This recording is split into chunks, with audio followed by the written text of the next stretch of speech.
Hello dear friends, आप सभी का स्वागत है मेरे यूट्यूब चैनल एसएन की पाठशाला पर। वीडियो का टॉपिक है स्टोरी राइटिंग। जैसे कि आप जानते हैं कि मैं स्टोरी राइटिंग का एक सीरीज़ अपलोड कर रहा हूं, जिसमें मैंने ऑलरेडी 3 स्टोरीज़ को अपलोड कर दिया है और आज की इस वीडियो में हम बात करेंगे चौथी स्टोरी। स्टोरी राइटिंग बहुत ही इंपॉर्टेंट है आप लोगों के लिए अगर आप बंगाल बोर्ड से बिलोंग कर रहे हैं और आप अगर 9, 10, 11, 12 में हो तो ये चारों क्लास में स्टोरी राइटिंग के क्वेश्चन आते ही रहते हैं। आप चाहें तो बोर्ड के क्वेश्चन उठाकर देख लें। अदर बोर्ड्स में भी ये टॉपिक है, आप चाहें तो उनको भी चेक कर सकते हैं सीबीएसई वगैरह का साइट पर। तो वहाँ पर तो बचपन से ही मतलब कि 5-6 क्लास से ही स्टोरी लिखने आने लगती है। आज की वीडियो का टॉपिक रहेगा हमारा एक स्टोरी। मैं हिंट्स पढ़ देता हूँ और उससे हम लोग समझने की कोशिश करेंगे कि स्टोरी किसके बारे में है। आप भी कोशिश करें।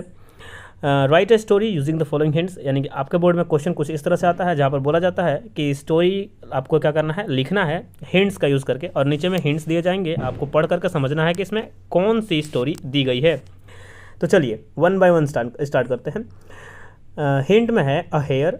याद रखिएगा इसका मतलब है रैबिट, लेकिन आज के टाइम में रैबिट हटाकर वहाँ पर हेयर लिख देता है, जिससे बहुत सारे बच्चों को पता नहीं होता है। लाफ एट का मतलब होता है कि हंसता है।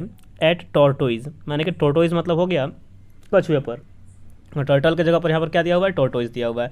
तो आप डरेंगे नहीं। ऐसा क्या होता, कभी कभी ऐसा होता है कि जिन बच्चों को वर्ड्स में समस्याएं हैं, मतलब बचपन से वो वर्ड्स का तैयारी अच्छा से नहीं कर रहे हैं, तो उन लोगों को केवल रैबिट का ही मतलब होता है, पता रहता है कि खरगोश होता है, लेकिन हेयर का मतलब भी खरगोश होता है। इस बात को आप जान लें।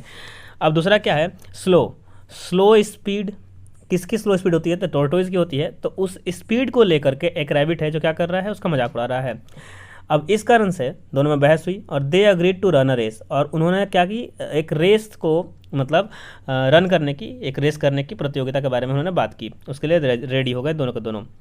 हेयर रन फास्ट, हेयर जो था वो बहुत तेज़ दौड़ा। हेयर रन फास्ट का मतलब समझ में आ गया ना, बहुत तेज़ दौड़ा। गोज मच अहेड, और बहुत ज़्यादा आगे चला गया।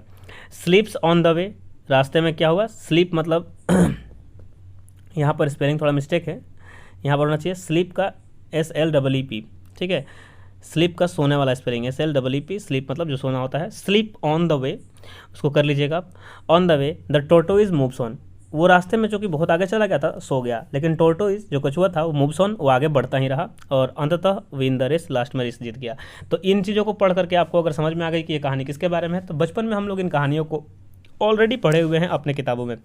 हिंदी के स्टोरी में भी तो बहुत ज़्यादा हर बार मिलता है। अब आगे बढ़ते हैं और स्टार्ट करते हैं। चूँकि सबसे पहला काम होता है एक टाइटल को खोजना, तो यहाँ पर टाइटल भी क्या है, चूँकि ये कछुए और खरगोश के बारे में है, तो टाइटल में जो रहेगा, अब रैबिट मेंशन नहीं है, हेयर है, तो करेंगे a hare and a tortoise. A hare and a tortoise, ये बात आपको याद रखना चाहिए। कहानी को मैं पढ़ता हूँ, समझाता हुआ जाता हूँ, चूँकि आगे के आप अगर 3 वीडियोज़ को देख चुके हैं तो आपको समझ में आ गया होगा। उसमें बहुत चीज़ों को बता दिया हूँ, टेंसेस के बारे में समझा चुका हूँ कि कौन से टेंस का यूज़ किया था। अब यहाँ हम लोग देखेंगे मोस्टली पास्ट टेंस का प्रयोग होगा, याद रखिएगा आप। वंस अपॉन अ टाइम, एक समय की बात है। देयर वॉज अ हेयर, एक खरगोश था। क्योंकि कहानी में वो उतना नहीं बताएगा जो हिंट्स दिया हुआ उतना, लेकिन आपको उसको समझना होगा कि कहानी का स्टार्ट कैसे होता है, कि एक समय की बात है। बहुत लोग इसको वंस देयर वाज भी कर देते हैं, तो याद रखिए आप दोनों तरीके से लिख सकते हैं, टेंशन लेने की कोई बात नहीं है। तो वंस अपॉन अ टाइम, एक समय की बात है। देयर वॉज अ हेयर, एक खरगोश था। ही लिव्ड इन, वह रहता था। In a forest, he lived in a forest, वह एक जंगल में रहता था। There was a tortoise also, और वहाँ क्या था, एक टॉर्टोइज भी था। दे बिकम फ्रेंड्स, वे दोनों क्या हुए, एक बार ऐसा हुआ कि वो दोनों दोस्त बन गए। यहाँ तक कहानी तो ठीक थी। वन डे, लेकिन एक दिन क्या होता है, the hare laughed at, hare क्या करता है, उस पर हंसने लगता है। किस पर, टॉर्टोइज पर। At the tortoise, he said to the tortoise, वो टॉर्टोइज से कहता है, सेड टू द टॉर्टोइज का मतलब टॉर्टोइज से कहता है, that he is very slow, कि तुम क्या हो, बहुत स्लो। यानी कि वो टॉर्टोइज से कहता है कि वो बहुत स्लो है।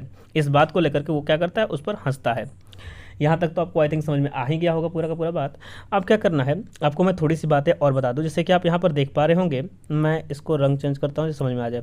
जैसे यहाँ पर जब भी आप देख पा रहे होंगे, जैसे यहाँ पर आप लिव्ड को देख पा रहे होंगे, उस तरह से आगे जाने पर आप, और आगे जाने पर बीकेम को, यहाँ पर सॉरी, यहाँ पर बीकम लिखा हुआ है, इसको आप बीकेम करिएगा, ठीक है, CAME होगा यहाँ पर, बीकेम, ये हो गया। उसके बाद लाफ्ड देख पा रहे होंगे, उसके बाद आगे सेड देख पा रहे होंगे। ये सब क्या है, तो ये पास्ट टेंस फॉर्म है वर्ब के, यानी आपको भी वर्ब टू का प्रयोग मोस्टली यहाँ करने मिलेगा। लेकिन साथ में और किसका प्रयोग हुआ है, आप यहाँ देख सकते हैं कि वॉज का प्रयोग जब किसी कंडीशन को या किसी के बारे में बताना हो तो लगाया गया है। एक वहाँ पर टॉर्टोइज भी था, तो इसके लिए वॉज लगाया गया है। उसी तरह से आपको आगे भी और मिलेंगे इस तरह के, ठीक है। तो इस तरह से आप समझ लीजिए कि यहाँ पर आपको वॉज वेयर का प्रयोग एटलीस्ट समझ लेना है कहाँ लगता है। दूसरा बात आपको समझ लेना है कि वर्ब टू का प्रयोग कैसे होता है। मैं हर बार कहानियों में समझाता जाता हूँ कि किन टेंसेस को आप पढ़ करके इनको और आसानी से समझ सकते हैं। मैं हिंदी में समझा देता हूँ ताकि आप वहाँ पर क्या करें, आसानी से कहानी को मन में रख सकें और आपको समझ में आए। तो अब मैं कहानी को एक बार थोड़ा सा रिपीट करता हूँ कि एक समय की बात है, खरगोश था, वह एक जंगल में रहता था और वहाँ पर एक एक कछुआ भी रहता था। तो दे बिकम फ्रेंड्स, वे दोनों दोस्त बन गए। और लेकिन एक दिन क्या होता है, one day hare laughed at the tortoise, लेकिन हेयर माने खरगोश जो था वो कछुआ पर हंस देता है। ही सेड टू द टोर्टोइज, उसने टोर्टोइज से ये कहा कि तुम तो बहुत स्लो हो, मतलब बहुत ज़्यादा ही स्लो हो, जैसे कि हम सभी जानते हैं कि कछुआ स्लो होता है चलने में।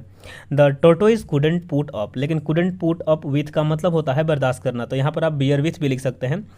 तो टोर्टोइज इस बात को बर्दाश्त नहीं कर सका, यानी कि जो ये इंसल्ट करता है खरगोश उसका, तो ये इस बात को बर्दाश्त नहीं कर सका और उसे बहुत चोट आई अपने दिल पर। तो क्या कहता है बर्दाश्त नहीं करने के बाद, तो द इंसल्ट का मतलब इस अपमान को, ही आस्क्ड, तब वो कहता है कि सुन भैया, फॉर अ रेस, कि चलो हम लोग एक रेस कर लेते हैं। He asked for a race to hare, कि वो कहता है हेयर से कि चलो हम लोग एक रेस कर लेते हैं। आस्क फॉर का मतलब हो गया अ गोल वॉज सेटअप, अब दोनों राजी हो गए तो एक गोल बनाया गया कि कहाँ तक भैया दौड़ के जाना होगा, रेस कर लगाई जाएगी। सेटअप का एक इंग्लिश हो सकता है कि made, a goal was made. Set का तीनों वर्ब तो सेट ही होता है, इसलिए इसका पास्ट टेंस फॉर्म भी हो गया, कुछ भी हो, तो यहाँ पर समझाने के लिए लगाया गया। वैसे अ गोल वॉज सेट मैंने एक सेट कर दिया गया गोल कि यहाँ तक आपको दौड़ के जाना है। द रेस बिगन, इस तरह से रेस जो थी वो शुरू हुई। The hare ran fastly, hare जो था वो बहुत तेज़ी से दौड़ा। रैन, रन नहीं लगा हुआ, रैन पास्ट टेंस फॉर्म है। बाई लुकिंग बिहाइंड, लेकिन जब उसने पीछे देखा, he couldn't see the tortoise, उसको टोर्टोइज कहीं नहीं दिखा, यानी कि anywhere. He couldn't see मतलब नहीं देख सकता था वो, जब पीछे मुड़ा तो उसको दिखाई ही नहीं पड़ा कौन, टोर्टोइज, कहीं भी, anywhere. He thought of taking rest, अब चूंकि लगा कि मैं तो बहुत तेज़ हूँ, तो उसके दिमाग में एक बात आई कि चलो थोड़ा आराम क्यों ना कर लिया जाए, यहाँ तो कहीं दूर दूर तक नामो निशान नहीं है टोर्टोइज का। तो ही थॉट ऑफ होगा, यहाँ पर जो स्पेलिंग है थोड़ा सा मिस्टेक है, इसको भी ठीक करेंगे। यहाँ पर स्पेलिंग होगा थॉट, है ना। ही थॉट ऑफ, तो थॉट का स्पेलिंग होता है THOUGHT, थॉट। तो यहाँ हो जाएगा थॉट ऑफ टेकिंग रेस्ट, उसने थोड़ा आराम करने के बारे में सोचा। अब यहाँ क्या है, सी स्टार्टेड टेकिंग रेस्ट, अब सी फीमेल वाला बात हो रहा है, तो सी स्टार्टेड टेकिंग रेस्ट, वो रेस्ट करने लगी या करने लगा, जो खरगोश था या खरगोश की वाइफ समझ सकते हैं आप। तो क्या फीमेल वर्जन, तो सी स्टार्टेड टेकिंग रेस्ट, वो रेस्ट करना स्टार्ट कर दी। In the shade of a tree, एक शेड माने होता है छाया में, पेड़ के छाया में। अब इसी का समस्या ये है कि अब समझिए कि सबसे अच्छा यहाँ पर आप ईट का प्रयोग कर लिया करें जब भी आपको टेंशन हो, तो ईट स्टार्टेड टेकिंग रेस्ट सबसे अच्छा आंसर होगा। जब भी कोई जानवर, एनिमल जो है बर्ड्स वगैरह के बारे में, इंसेक्ट्स के बारे में आए, या फिर किसी निर्जीव नॉन लिविंग थिंग के बारे में आए, तो वहाँ सबसे सूटेबल जो सब्जेक्ट होता है वो होता है ईट, तो आप ईट का प्रयोग जरूर करिए। तो ईट स्टार्टेड टेकिंग रेस्ट, अब सी ही के जगह पर ईट लिखिए, कभी गलती नहीं होगा। It started taking rest in the shade of a tree सुन, अब यहाँ ही लिखा हुआ है फिर से, ठीक है, मिस्टेक जो इसको सुधार लीजिएगा, ईट कर लीजिएगा। इट गॉट स्लीप, लेकिन क्या हुआ, जैसे ही उसने रेस्ट करना स्टार्ट किया, माने सोना के लिए वहाँ पर बैठा आराम करने के लिए, उसे क्या हुआ, गॉट स्लीप मतलब सो गया। अब इसके कारण क्या होता है वो समझिए, वो तो सो चुका है, सो गया, तो अब क्या है, दूसरा पार्टी जो था टोर्टोइज कीप रनिंग, यहाँ पर होना चाहिए था आपका इंग्लिश एक्चुअली में केप्ट रनिंग, तो आप इसे केप्ट करेंगे। बहुत सारी मिस्टेक इस बार हो गई है, I am really sorry for that. मैंने इसको थोड़ा ध्यान से चेक नहीं किया क्योंकि हड़बड़ी में वीडियो रिकॉर्ड करना पड़ रहा है इसलिए। द टोर्टोइज केप्ट रनिंग, वो दौड़ता ही रहा या फिर चलता ही रहा। ही डिडेंट स्टॉप, वो रुका ही नहीं बिल्कुल। ही पास्ड बाय द हेयर, लेकिन वो हेयर को पार कर गया, यानी कि क्या हुआ, वो रुका नहीं, तो वो जहाँ सोया हुआ था वो पार कर गया। और the hare was still sleeping, और उस समय वो जो हेयर था अभी भी सो ही रहा था। वेरी सुन, बहुत ही जल्द, the tortoise reached the goal, tortoise कहाँ पहुँच गया, गोल, अपने गोल पर जो सेटअप किया गया था कि कहाँ तक पहुँचना है। समटाइम्स लेटर, कुछ समय बाद, the hare woke up, hare का नींद खुला, वो जगह, एंड रैन वेरी फास्ट, और बहुत तेज़ी से दौड़ा। But the toto is already had on the match. लेकिन टोटो चूँकि पहले उसे पहुंच गया था तो ऑलरेडी पहले से ही मैच को जीत चुका था। तो आप सभी भी जानते हैं कि आप भले काम को थोड़ा करें लेकिन समय पर करें और रेगुलरली करें, क्योंकि एक बार में शायद वो काम आपसे हो ना पाए, लेकिन थोड़ा थोड़ा करके आप उसे ज़रूर कंप्लीट कर लेंगे। तो मोरल भी है कि अगर आपके अंदर घमंड आ जाता है, आपके अंदर कोई विशेषता है या कोई नॉलेज है तो उसका फॉल जरूर होगा। तो प्राइड हैथ अ फॉल, या फिर ये ओल्ड वर्जन में है तो यहाँ पर हैज़ भी आप लगा सकते हैं। A pride has a fall, तो जब कभी घमंड आता है तो उसके साथ साथ फॉल यानी कि आपका पतन भी चला आता है, इस बात का याद रखिएगा।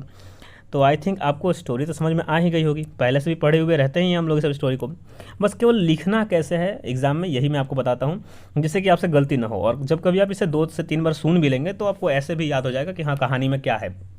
और सबसे बड़ा मेन पार्ट होता है कि जो ये हिंट्स दिए जाते हैं, बहुत समय ऐसा होता है कि लड़कों को हिंट्स ही नहीं समझ में आता है कि दिया क्या है।